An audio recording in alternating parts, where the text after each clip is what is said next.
Hello and welcome. This is Kevin, also known as AWOL, and today I'm going to try to make a different sort of arrowhead, and I'm really not sure how this will quite turn out. That blue is so close to the blue that we use. I guess it's close enough. Well, anyways, we're going to start out with a diamond in the middle, because I like how when it flips, it's just so much easier when you have a nice big old diamond like this. So we start out with the blue, green, yellow, now the orange. Now it's possible that this pattern exists somewhere. It's most likely even, I would say. But what we're doing here is kind of showing you like how you could like come up with an idea and kind of run with it, and yeah, how that kind of turns into something. So what I'm thinking is this is going to be like an arrowhead that just does that. That's it. It just comes in and makes a little square, and then it goes to the next color. So the next color would be red. So the red will come alongside, alongside of the orange, bounces back this way, comes in, and then makes a little square. Now I'm only concentrating on the right hand side because of the symmetry. I can copy and paste, and I don't have to do nearly as much work. So, and we know that this just kind of bounces like that and comes out here. Okay, so after red, fuchsia, the bright pinky color, and it's just gonna hug around the sides. This is nothing too crazy, and then it's gonna make a diamond.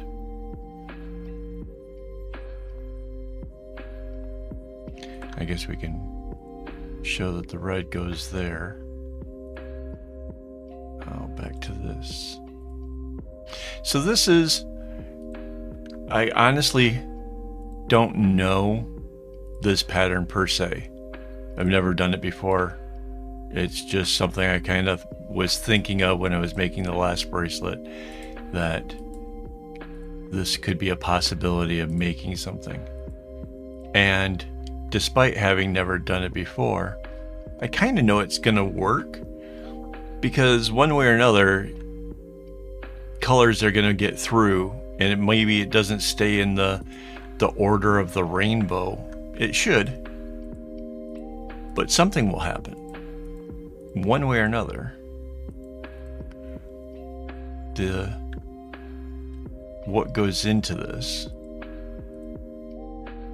will make something, and by tracing out how the string travels, right, we can see what's going on under the knots, and we can kind of make, you know, our plans of how it works or whatever, because we can see like where those strings are. We know when the next color comes up what it will be.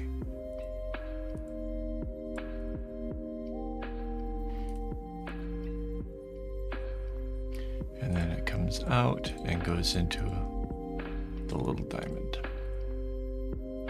just like that. Now, because I'm putting them all of these colors into the order like I am,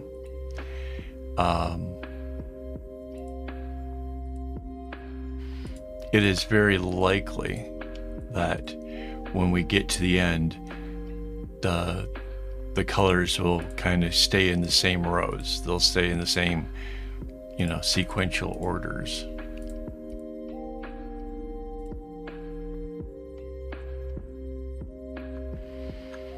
Wow, we still have a little ways to go.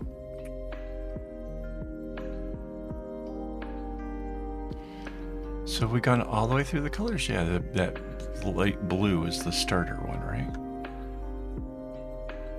Let's put in our blues.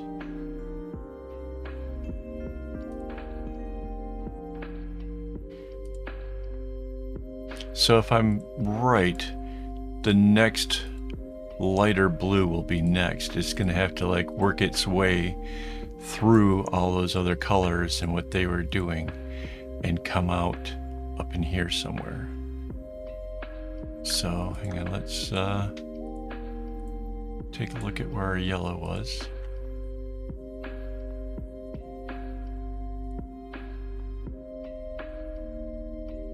Right, and then our orange is coming through here. Yeah, so once the colors kind of go in, you don't see them for a while. That's kind of neat. So there's the yellow there, and the orange there. And you can see I'm just following the paths through. Like now when the red gets here, I don't know where it goes next. That could be, you know, depending on where the next one is, that makes a change in direction.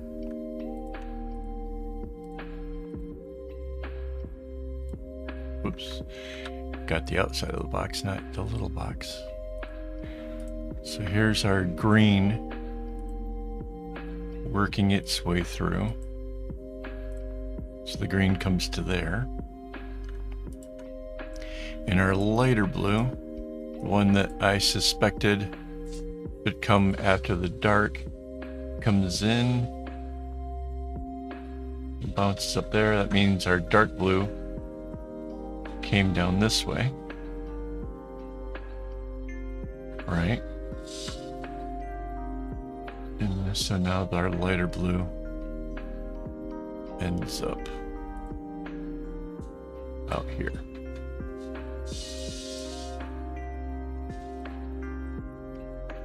Yeah. And that means we can see that the green will come around and it'll be the next color. So yeah, it all stays in the same order that we kind of laid it out in. Like I said, I had very little doubt that it would, but you know, sometimes things can get kind of wonky depending on how the pattern is.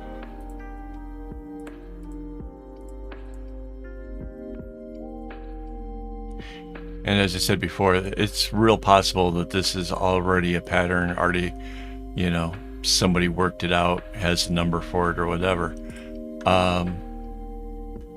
But the person who worked it out had to, at some point, do what I'm doing here.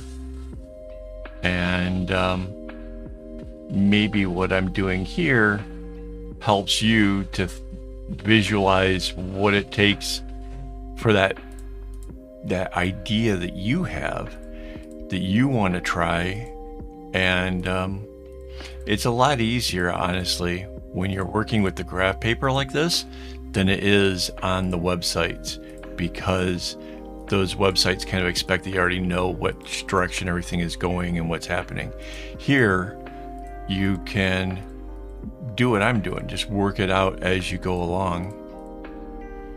And you don't have to know what color is in the next square over. It doesn't matter. All right, so after that green is the yellow.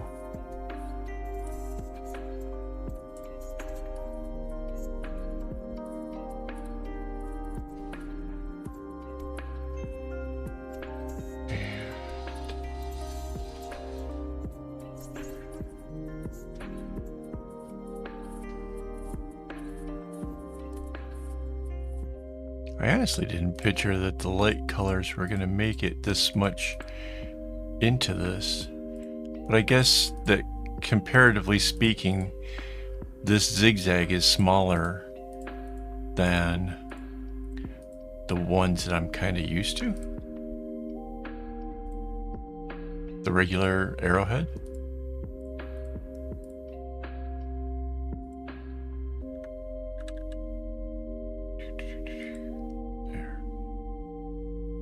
So it makes it all the way back to the yellow. Cool. After yellow will be the orange. Let's go find where we left off with that.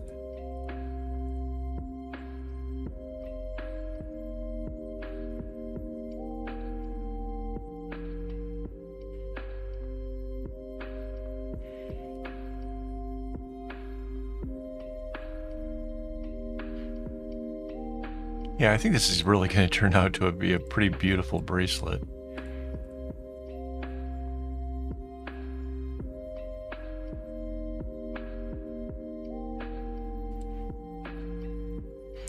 Perhaps we can yeah,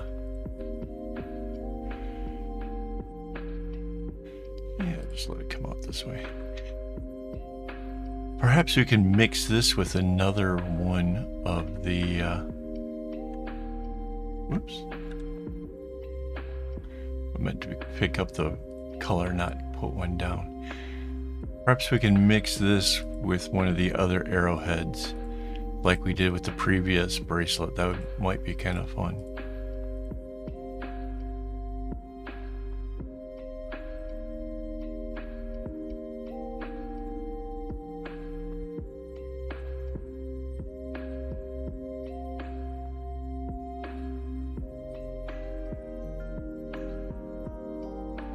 Okay.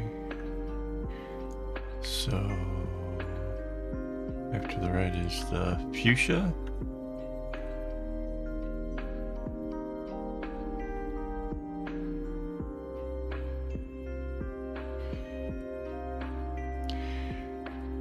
In some ways it's harder to do this when you're this zoomed in, because you can't see like the overall picture of things, but at the same time it's easier because you can hit the marks so much, you know, without making a mistake.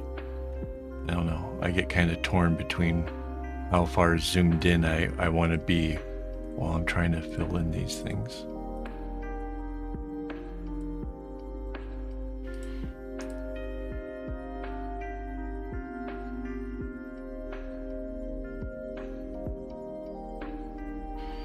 Okay, purple, then the dark blue. We're almost done.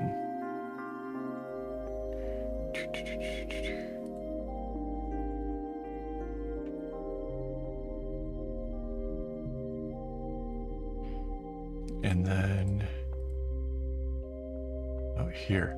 Now it's kind of surprising to me that I've actually never tried this pattern before, because it seems like such an easy to put together sort of design, like the overall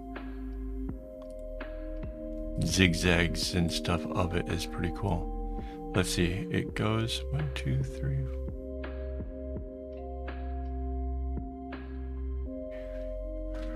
That's weird. It's 5 and 3. I thought that's what my other zigzags were on the other ones.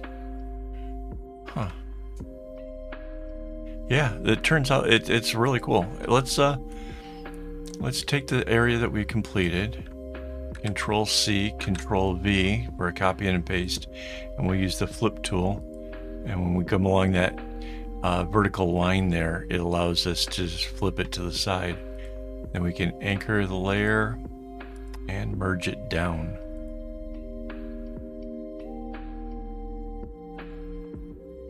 And we copy the top half and do the same thing with the flip tool, this time on that horizontal line. It just keeps it all lined up, makes it so much easier. Layer, we anchor it and we merge it down. And we can hide our little swatch there. And there's our bracelet.